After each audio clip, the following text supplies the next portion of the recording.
Hello' নমস্কাৰ। মই আজি কি বনাইছোঁ আপোনালোকক দেখুৱাম দেই। এয়া চাওক, মাংস বনাই আছোঁ। আলহী আহিছে আমাৰ ঘৰলৈ আজি।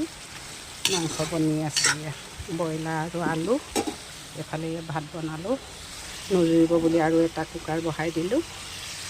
এইফালে এতিয়া বনি আছে, দালি বনালোঁ। এইফালে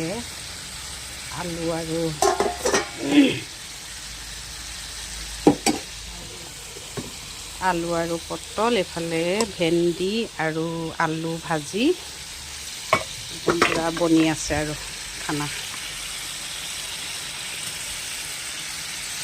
দেখিছেনে?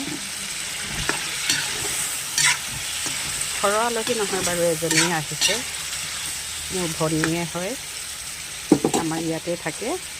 তাই ইয়ালৈ ফুৰিবলৈ আহিলে, মই বোলো ভাতেই খাই যোৱা, সেইকাৰণে এয়া বনাই আছোঁ। এতিয়া বৰ্তমান হ'ব আৰু খাবলৈ, বেছি টাইম নালাগে, হৈ গ'ল খাবলৈ।